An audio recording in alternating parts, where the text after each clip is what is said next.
Most people spend their entire lives trying to be themselves. They think authenticity is the ultimate virtue. But Robert Greene argues the exact opposite. He says the most powerful people in history were never themselves. They were actors, shapeshifters, masters of illusion who understood something most of us never will. The image you project to the world is worth more than the truth you keep inside. This is where the game of power gets dangerous. Welcome back. This is part 3 of our journey through the 48 Laws of Power by Robert Greene. If you've been with us for parts 1 and 2, you already understand the foundations. You know how to protect yourself, guard your reputation, conceal your intentions, and navigate the social chessboard. But now we enter a different arena entirely, because laws 25 through 36 are about something deeper, something most people never even think about. They're about mastering your image, the way you are perceived, the way you move through the world, the way you shape reality itself through appearance, spectacle, and bold action. Greene is going to show you that power is not just about what you do, it's about how it looks when you do it. And here's the uncomfortable truth. You already have an image. You already have a persona. The question is whether you built it yourself or whether it was built for you by your upbringing, your environment, the expectations of people around you. The powerful take control of that process. They become the authors of their own story. So let's begin. And we start with one of the most liberating laws in the entire book. Law 25. Recreate yourself. Do not accept the roles that society forces on you. Forge a new identity, one that commands attention and never bores the audience. Be the master of your own image rather than letting others define it for you. Think about Julius Caesar for a moment. Before he was the most powerful man in Rome, he was a young politician trying to stand out in a city full of ambitious men. And his first major move wasn't a military victory or a political speech. It was a spectacle. In 65 BC, Caesar took on the role of Aedile, the official in charge of public games and entertainment. And he didn't just organize events, he poured his personal fortune into creating the most breathtaking spectacles Rome had ever seen. Wild beast hunts, massive gladiator shows, theatrical contests that left audiences gasping. Now here's the thing. Caesar didn't do this because he loved entertainment. He did it because he understood that in the game of power, you are always performing. The public stage is real, and the character you play on it determines how much power you accumulate. And Caesar played his character to perfection. When he crossed the Rubicon with his army, triggering a civil war, he didn't just march across a river. He turned it into theater. He stood before his generals, pointed to a figure on the far bank blowing a trumpet, and declared the moment a sign from the gods. His generals were uncertain, hesitant, but his dramatic flair overwhelmed their doubt. They rallied to his cause. One performance changed the course of Western history. On the battlefield, Caesar always positioned himself at the center of the action, riding the strongest horse, visible to every soldier. He wore the most striking purple robes. He timed his entrances and exits for maximum dramatic effect. Even his death was theatrical. When the assassins surrounded him, he pulled his robe over his face and arranged it so he would fall with dignity. Now contrast this with someone who refused to play the game. Think about the countless talented people you've known, maybe even yourself, who believed that merit alone would carry them, that if they just did good work, the world would notice. Greene's argument is brutal but honest. The world doesn't notice. The world is a stage, and those who refuse to perform on it get pushed to the margins. But here's the liberating part. You don't have to be born with Caesar's charisma.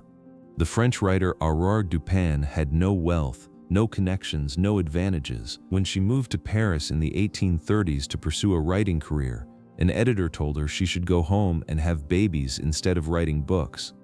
Women simply weren't taken seriously as writers, so she recreated herself entirely. She adopted the name George Sand. She began wearing men's clothing, long coats, heavy boots, dandyish cravats. She smoked cigars. She spoke with a boldness that was unheard of for women of her era.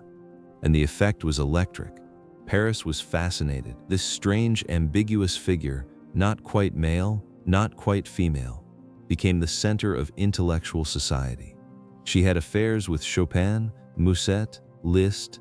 She became the most famous writer in France. George Sand didn't change her talent. She changed her packaging. She understood that the role society assigned her, quiet, domestic woman, would suffocate her ambitions. So she tore up the script and wrote her own. Think about it. What role has society assigned to you? What script are you following that someone else wrote? Greene says the act of recreating yourself is Promethean.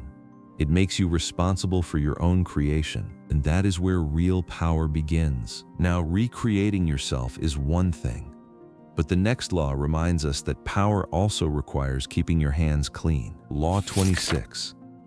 Keep your hands clean. You must seem like a paragon of civility and efficiency. Your hands should never be soiled by mistakes or nasty deeds. Use others as scapegoats and as tools to disguise your involvement. In the 2nd century AD, the Chinese general Cao Cao found himself in a crisis. He was besieging a key city when his supply lines faltered. Food was running low. His soldiers began grumbling that the general was eating well while they starved. Cao Cao could feel mutiny brewing, so he summoned his chief of commissariat. He told the man, calmly and almost sadly, that he needed to borrow something. The chief asked what. Cao Cao replied, "Your head." The chief protested. He'd done nothing wrong, and Cao Cao agreed. But he explained that without a visible sacrifice, without someone to absorb the army's frustration, there would be a revolt. The chief was executed that day. His head was displayed publicly. The grumbling stopped. The army fought on. Now, that's a brutal story. But the principle beneath it operates everywhere, in far less violent forms. When something goes wrong in an organization, in a government, in any hierarchy, someone has to take the fall. The question is whether it will be you or someone else. Greene says the powerful never apologize directly for their mistakes. Apologies invite doubt. They open the door to questions about your competence, your judgment. Instead, the powerful find a convenient scapegoat. Someone who can absorb the blame while the leader's reputation stays intact. Cesare Borgia understood this perfectly. When he conquered Romagna in northern Italy, the region was lawless. He appointed a brutal lieutenant named Ramiro de Orio to restore order. De Orio did exactly what was asked. He crushed the criminal elements with ruthless efficiency, but the people came to hate him. So Borgia made a calculated move. One morning, the townspeople of Cesena woke to find De Orio's headless body in the public square, dressed in fine clothes, his head impaled on a pike beside a bloody knife. Borgia had used De Orio to do the dirty work, then sacrificed him to win the people's love. His hands stayed clean. The companion concept here is what Greene calls the cat's paw, using someone else to do your bidding without them even realizing it. Like Cleopatra, who never directly eliminated her rivals. Instead, she seduced Caesar and later Mark Antony into doing it for her. They removed her enemies, fought her wars, and dismantled every threat to her throne. And she never appeared to have blood on her hands. The lesson is not about cruelty. It's about understanding that in the eyes of the public, appearances matter more than reality. The person who seems clean, who seems fair, who seems above the fray, that person holds power. The one who is seen struggling, apologizing, getting their hands dirty, that person looks weak. But how do you attract the kind of loyalty that makes people willing to follow you, even worship you? That's the subject of the next law. Law 27. Play on people's need to believe to create a cult-like following. People have an overwhelming desire to believe in something. Become the center of that desire by offering them a cause, a new faith. Keep your words vague but full of promise. Emphasize enthusiasm over logic. Give your new followers rituals to perform and sacrifices to make. Now, before you think this is about starting an actual cult, let that sink in for a moment. Greene isn't necessarily talking about robes and chanting. He's talking about a dynamic that exists in every area of life. Business, politics, entertainment, social movements. Whenever people gather around a leader or an idea with passionate, almost irrational devotion, the same principles are at work. In the 1650s, a young Italian named Francesco Borri claimed he'd had a vision The archangel Michael had appeared and told him he was destined for greatness. He said he now had the power to see into people's souls and would soon discover the Philosopher's Stone, the legendary substance that could turn base metals into gold. It sounds absurd, but Bori was brilliantly strategic about how he presented himself. He gave up his former life of gambling and pleasure, which made his transformation seem genuine. He spoke with intense enthusiasm but kept the details vague. He created an order of disciples organized into 6 levels of spiritual rank, and critically, he demanded that his followers hand over all their worldly possessions. Yet they did so willingly, because Bori gave them something priceless, the feeling that they were part of something extraordinary. Greene breaks down the formula into 5 steps. First, keep it vague and keep it simple. Use grand words with cloudy meanings. This allows people to project their own fantasies onto your vision. Second, emphasize the visual and the sensual over the intellectual. Dazzle them, overwhelm their senses so they can't think critically. Third, borrow the forms of organized religion, rituals, hierarchy, titles, ceremonies. These tap into deep psychological needs that have existed for millennia. Fourth, disguise your source of income. Your followers want to believe that wealth flows naturally from the truth of your methods. If they see that you're getting rich off their devotion, the spell breaks. And fifth, this is crucial. Create an us versus them dynamic. Unite your followers against a common enemy. Nothing bonds a group faster than a shared threat, real or imagined. Now, Greene is careful to note the danger here. If the group ever sees through you, the same passion that elevated you will tear you apart. A crowd that worshipped you will destroy you with equal fervor. So this is a power tool that must be wielded with extreme caution, but the psychology is real.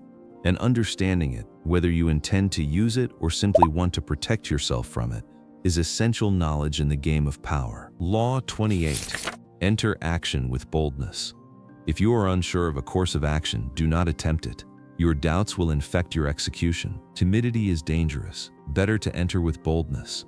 Any mistakes you commit through audacity are easily corrected with more audacity. In 1925, a man named Count Victor Lustig, one of the most audacious con artists in history, pulled off the impossible. He sold the Eiffel Tower to a scrap metal dealer for a fortune. And the reason it worked wasn't some elaborate scheme or advanced technology. It was sheer breathtaking boldness. Lustig had read in the newspaper that the Eiffel Tower was in desperate need of repair. He saw his opportunity. Posing as a government official, he invited 5 of France's top scrap metal dealers to a confidential meeting at the most luxurious hotel in Paris. He told them the government had decided to tear down the tower. It was too expensive to maintain, and that the metal would be sold for scrap. He showed them official-looking government documents. He gave them a tour of the tower itself. Now here's where the boldness comes in. The lie was so enormous, so outrageous that the dealers never questioned it. Who would fabricate something so absurd? The very size of the deception made it believable. One dealer was so eager he submitted a bid immediately, and when he began to have second thoughts, Lustig sensed the hesitation and did something brilliant. He asked for a bribe. The moment the dealer heard this, his doubts vanished. Of course, a government official would want a bribe. That was normal. That was real. The bribe actually made the con more convincing. The dealer handed over a certified check for 250,000 francs plus the bribe. Lustig disappeared, and the dealer was so embarrassed he never went to the police. In fact, Lustig came back to Paris 6 months later and sold the Eiffel Tower a second time. Greene's point is psychological. Hesitation creates gaps that allow doubt to creep in, both in yourself and in others. When you move with boldness, those gaps disappear. People are naturally drawn to confidence. They assume that someone who acts with such conviction must have a reason for it. Boldness also disarms your opponents. They expect caution, negotiation, hedging. When you go all in, they don't know how to respond. But there's a flip side. A young Ivan the Terrible spent years being mocked and bullied by the powerful boyar families who controlled Russia. They dressed him up in royal robes as a joke, then shoved him aside. He said nothing. He waited. And then one evening, at age 13, he summoned the boyar leader to his room, where palace guards were waiting. He pointed his finger and ordered the man arrested and killed. In one swift, bold stroke, the boy who had been a puppet became a czar who ruled for decades through fear and respect. Greene says boldness has a quality that timidity never will. It separates you from the herd. It makes you memorable. It forces others to deal with you on your terms. And when you make a mistake through boldness, you can correct it with more boldness. But a mistake born of timidity, that digs a grave you may never climb out of. Law 29. Plan all the way to the end. The ending is everything. Plan all the way to it, taking into account every possible consequence, obstacle, and twist of fortune. By planning to the end, you will not be overwhelmed by circumstances and you will know when to stop. Let me tell you about a man who had every gift except this one. Vasco Núñez de Balboa was a Spanish explorer obsessed with finding El Dorado, the legendary city of gold. He was bold, he was daring, he was resourceful. He stowed away in a provision chest on a ship leaving the Caribbean, eventually talked his way into becoming governor of a new colony, and then made history by becoming the first European to see the Pacific Ocean. Incredible achievements. But Balboa had a fatal flaw. He could never see past the next victory. He announced his discoveries publicly, attracting swarms of rivals. He failed to secure political protection back in Spain. He left the door wide open for others to take what he had found. And sure enough, a soldier in his own army, Francisco Pizarro, eventually helped get Balboa arrested and beheaded on trumped-up charges. Pizarro went on to conquer the Incan Empire. Balboa's deeds were forgotten. Compare that to Otto von Bismarck, who planned everything years in advance. In the 1860s, Bismarck wanted one thing: a unified Germany under Prussian leadership. He started a war with Denmark, not to conquer Denmark, but to stir up Prussian nationalism. Then he provoked a war with Austria, not to seize Austrian territory, but to establish Prussian independence. Then he engineered a war with France, not for French land, but to unite the German states against a common enemy. 3 wars, each one precisely calibrated, each one serving the next move. And when he had achieved his goal, when Germany was unified and he was its most powerful leader, he stopped. He resisted every pressure to keep conquering. He spent the rest of his career maintaining peace because he had planned to the end. He knew exactly where the finish line was, and he refused to run past it. Greene says most people are the opposite of Bismarck. They are ruled by emotion. They react to events as they come. They may have a vague dream of where they want to end up, but they mistake that dream for a plan. When obstacles appear, they improvise. And improvisation, in the game of power, is a recipe for disaster. The ending is everything. Whether it's a business deal, a career move, a relationship, or a confrontation, think through every possible outcome before you begin. Ask yourself, what happens after I win? Who will resent me? What new problems will my success create? What is the end game? Because if you don't know where you're going, you will almost certainly end up somewhere you don't want to be. Law 30. Make your accomplishments seem effortless. All the toil and practice behind your work must be concealed. When you act as if you could do much more. Avoid revealing how hard you work. It only raises questions. And teach no one your tricks, or they will be used against you. The great tea master Sen no Rikyu embodied this law more than perhaps anyone in history. In 16th century Japan, the tea ceremony was elevated to an art form, and Rikyu was its supreme practitioner. But his genius wasn't in complexity. It was in making the most elaborate preparations appear completely natural. One night before Emperor Hideyoshi was scheduled to visit, snow began to fall. Rikyu laid round cushions on each of the stepping stones leading through his garden. Just before dawn, he removed the cushions, leaving the stones perfectly unobstructed by snow, clean, round, beautiful. When Hideyoshi arrived, he marveled at the sight. It seemed like nature itself had cooperated. He never knew about the hours of effort behind the effect. On another occasion, a host invited Rikyu to tea. Walking through the host's garden, Rikyu noticed an antique-looking gate. His son remarked on how it gave the place a lovely, lonely appearance. But Rikyu saw through it immediately. The gate had been transported from a distant mountain temple at great expense. If the host put that much effort into one gate, the entire tea ceremony would reek of striving and affectation. Riku left early. He couldn't stand it. The Italian writer Castiglione had a word for this quality: sprezzatura, the art of making the difficult seem easy, of concealing all the labor and tricks behind a graceful, natural performance. It's the secret weapon of the most compelling people in every field. Think about it. When you watch a great athlete, a great speaker, a great performer, what captivates you isn't visible effort. It's the illusion of ease. You think, this person has a gift, this comes naturally to them. They must be extraordinary. But behind that illusion are years of practice and rivers of sweat that you will never see. The escape artist Harry Houdini was a master of this.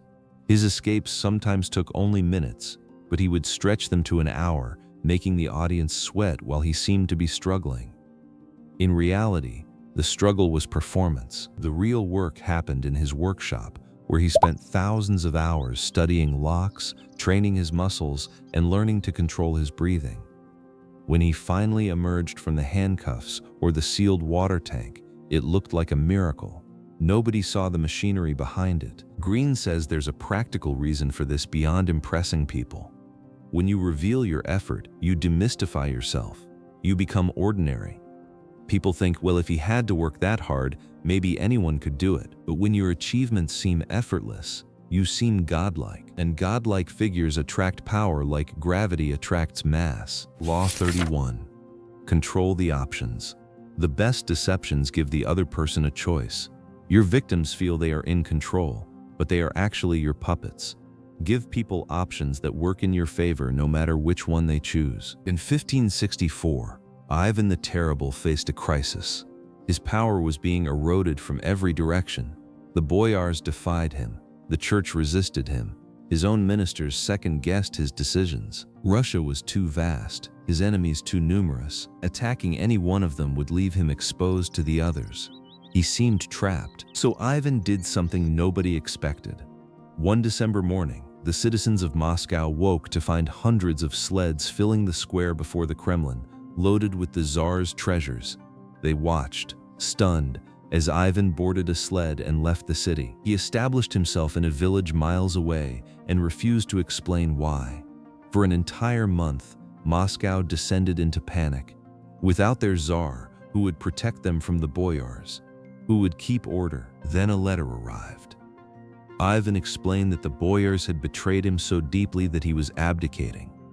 He was done. The people could find a new leader, but the citizens didn't want a new leader. They wanted Ivan. And now Ivan gave them a choice. Either they grant him absolute power to rule without any interference from the boyars, or they accept his abdication and the chaos that would follow. It wasn't really a choice at all. Ivan had designed the options so that every path led to his victory.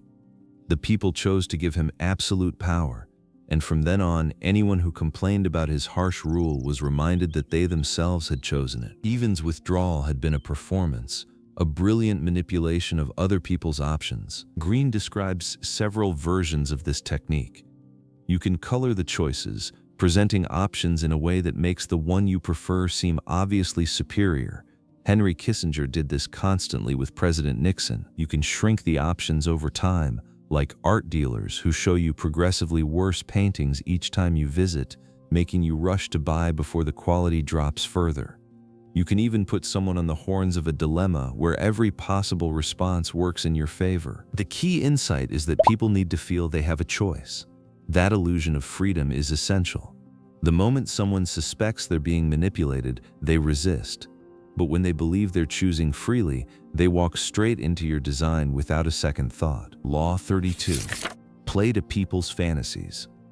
The truth is often ugly and unpleasant. Never appeal to truth and reality unless you're prepared for the anger that comes from disenchantment. Life is harsh. People who can manufacture romance or conjure up fantasy are like oases in the desert. Everyone flocks to them. In the late 1500s, Venice was dying. For centuries, it had been the wealthiest city in Europe, controlling trade to the east. But the discovery of the New World had shifted power to the Atlantic coast, to Spain, Portugal, England. Venice's economy crumbled. Noble families went bankrupt, banks collapsed. A deep depression settled over a city that still remembered its glorious past. Then word spread of a mysterious stranger, a man called Il Bragadino, an alchemist who had discovered the secret of multiplying gold. He lived in a magnificent palace. He wore fabulous clothing. Gold coins clinked constantly in his hands, and he claimed he could save Venice. The Venetian nobility fell over themselves to invite him. They watched in awe as he demonstrated his abilities, seeming to transform worthless minerals into gold dust.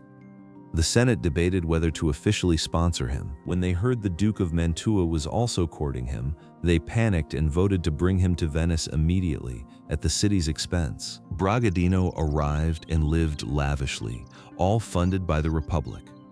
He promised that his mysterious substance, if left undisturbed for 7 years, would multiply the gold in Venice's mint 30 times over. Most of the senators agreed to wait.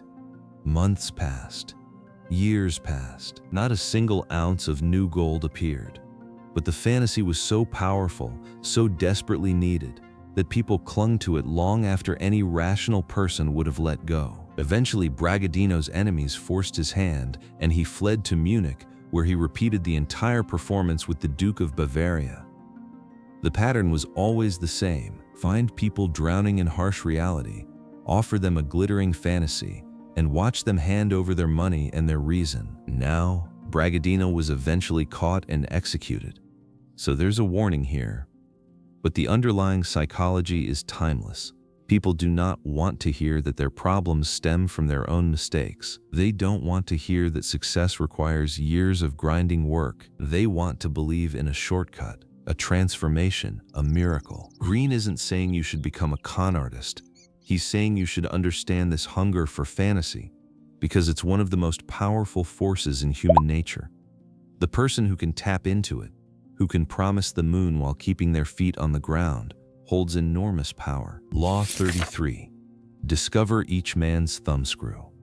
Everyone has a weakness, a gap in the castle wall. That weakness is usually an insecurity, an uncontrollable emotion, or a secret pleasure. Once found, it is a thumbscrew you can turn to your advantage. In the early 1600s, a young bishop named Richelieu was trying to claw his way to power in France. He had no allies, no connections. He was starting from nothing, but Richelieu had one extraordinary gift.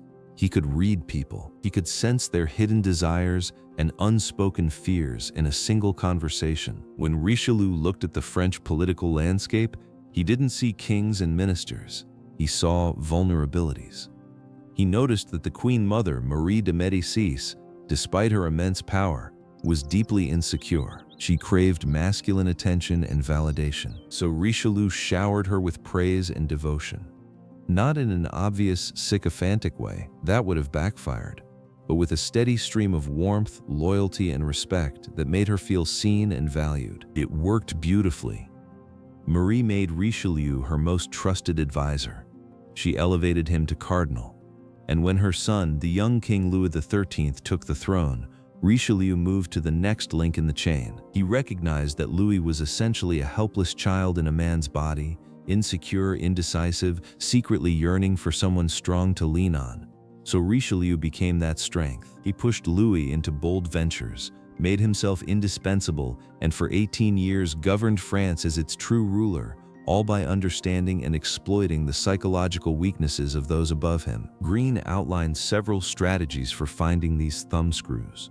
Pay attention to unconscious gestures and passing remarks. People reveal their weaknesses in unguarded moments. Look for the helpless child inside every adult. Most of us carry unmet needs from childhood that never disappear. Watch for contrasts between someone's public image and their private behavior. The person who acts tough is often deeply insecure.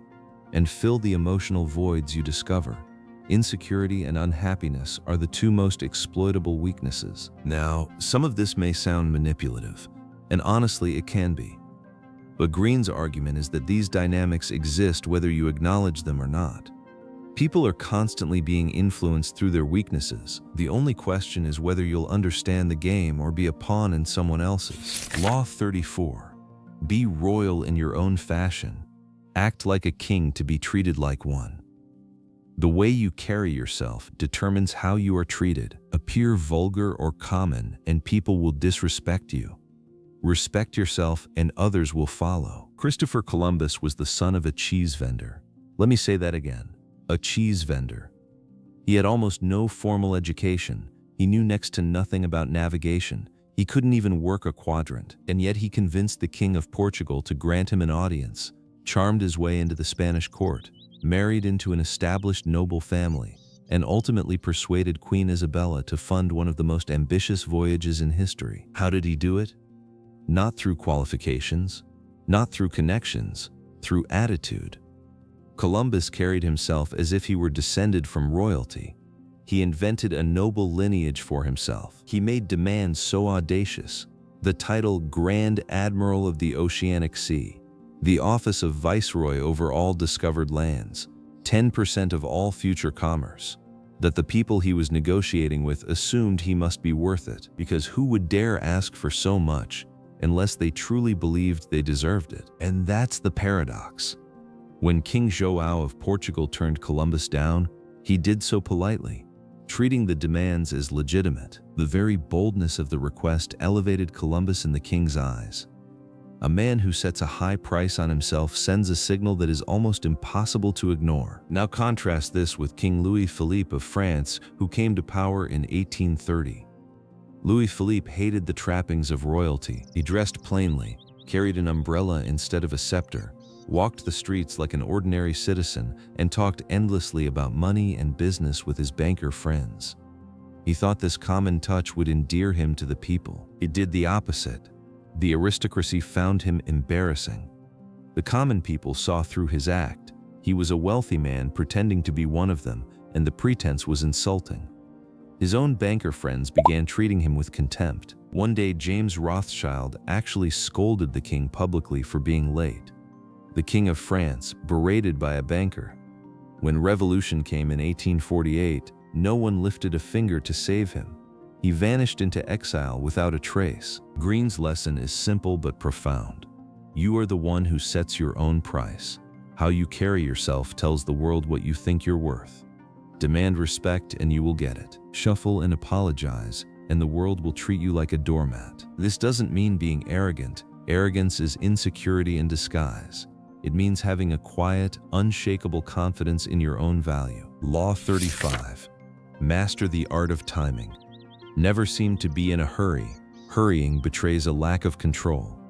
Always seem patient, as if you know that everything will come to you eventually. Learn to detect the right moment, and to strike fiercely when it arrives. No one in modern history mastered timing better than Joseph Fouché, the French politician who survived every revolution, every regime change, every purge of the late 18th and early 19th centuries. While heads rolled all around him, literally, Fouché kept his. His secret was an almost supernatural sense of timing. During the French Revolution, he started as a moderate when moderates were in power. When the radicals took over, he became a radical. When the winds shifted again, he anticipated the backlash and positioned himself on the side of the victims. When Napoleon rose to power, Fouché was there to serve him. When Napoleon fell, Fouché was there to serve his successor. And when that successor fell too, Fouché was still standing. Greene identifies 3 kinds of time that the powerful must master. First, long time. The patience to wait for the right moment without being driven to rash action by anxiety or impatience. This is defensive timing. You don't react, you observe. You let your enemies exhaust themselves. Second, forced time. The ability to speed up or slow down the pace for your opponents. Make them wait and they grow anxious. Impose a deadline and they make mistakes. Third, end time. When you have waited and positioned yourself perfectly, you strike with devastating speed and finality. The great Chinese painter Cho Yung told a story that captures this perfectly. Late one winter afternoon, he set out to cross a river carrying important documents. A boy helped carry them. As the sun set, Cho asked the boatman if they'd reach the town before its gates closed. The boatman glanced at the boy and the loosely tied bundle of papers and said, "Yes, if you do not walk too fast." Cho ignored the advice and hurried. The string broke, papers scattered across the ground. By the time they had gathered everything, the gates were shut. When you force the pace out of fear and impatience, you create the very problems you were trying to avoid. And then you spend even more time fixing them. The patient player who waits for the right moment and then moves decisively will always outperform the frantic one who lunges at every opportunity. Law 36. Disdain things you cannot have. Ignoring them is the best revenge. By acknowledging a petty problem, you give it existence and credibility. The more attention you pay an enemy, the stronger you make him. It is sometimes best to leave things alone. If there is something you want but cannot have, show contempt for it. The less interest you reveal, the more superior you seem. In 1916, the Mexican rebel Pancho Villa raided a town in New Mexico, killing 17 Americans. President Woodrow Wilson was under enormous pressure to respond. His advisors insisted that for a power as large as the United States not to retaliate would be humiliating, so Wilson sent 10,000 troops into Mexico to capture Villa. What followed was one of the most embarrassing episodes in American military history. Villa knew the terrain. The Mexican people, who had actually grown tired of Villa's banditry, now rallied behind him, because nothing unites people like a foreign invasion. The mighty American army chased Villa for months through deserts and mountains, sweating through heat and mosquitoes, following false leads planted by sympathetic locals. Villa watched from a mountain cave as General Pershing marched his exhausted troops back and forth, never getting closer. Eventually, Wilson had to withdraw. The expedition had cost a fortune, accomplished nothing, and turned Villa from a fading bandit into a folk hero. A giant power had made a tiny enemy look enormous by taking him too seriously. Greene's principle is elegant. When you acknowledge a problem, you give it power. When you react to a slight, you validate it. When you chase what you can't have, you advertise your weakness. The powerful response, the royal response, is contempt. Not loud, angry contempt, quiet, dismissive indifference. The kind that says, "You are beneath my notice." King Henry VIII used this weapon devastatingly against Catherine of Aragon when he wanted to annul their marriage. He didn't argue with her. He didn't negotiate with the Pope. He simply stopped acknowledging their authority over him. He acted as if Catherine were already his ex-wife, and the Pope's opinion was irrelevant. This drove both of them to distraction, because there is nothing more infuriating than being ignored by someone you're trying to influence. Henry eventually broke with Rome entirely and created his own church, all through the power of disdain. The same principle works in everyday life. That colleague who spreads gossip about you, ignore them, and their words lose their charge. That competitor who tries to provoke you, refuse to engage, and they look foolish for picking a fight with someone who won't fight back. The person who rejected you, show complete indifference, and suddenly you're the one with the power. As Greene puts it, desire creates a paradox. The more you chase after something, the more it eludes you.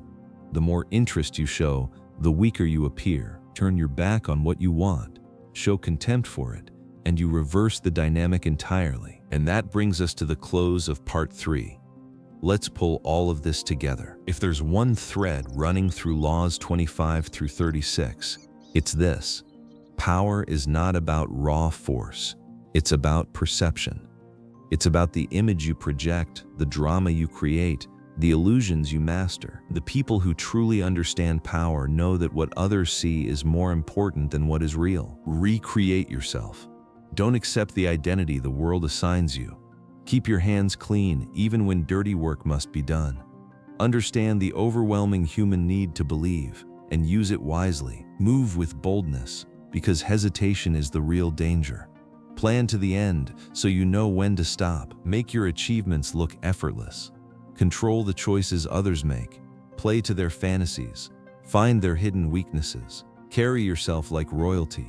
Master the rhythm of time, and disdain what you cannot have, because the less interest you show, the more powerful you seem. These laws are not about manipulating people for selfish ends. They're about understanding the invisible currents that govern human interaction.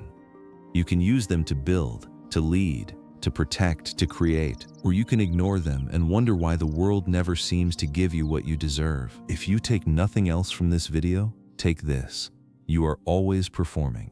Every day, in every interaction, you are either consciously shaping how the world sees you, or you're letting the world decide for you. The powerful choose the first option every single time. In part 4, we'll enter the final and most dangerous territory of all: emotional warfare, formlessness, envy, and the endgame of power. Greene saves his most advanced and his most ruthless lessons for last. Which of these 12 laws hit you the hardest? Was it the idea of recreating yourself? The power of disdain? The importance of making things look effortless? Drop it in the comments. I read every single one. If you want to read the full book, I've put links to get it on Amazon and listen free on Audible in the description below. And if you haven't already, subscribe and hit that bell so you don't miss part 4. Until next time, remember, the game of power is always being played. The only question is whether you're playing it consciously.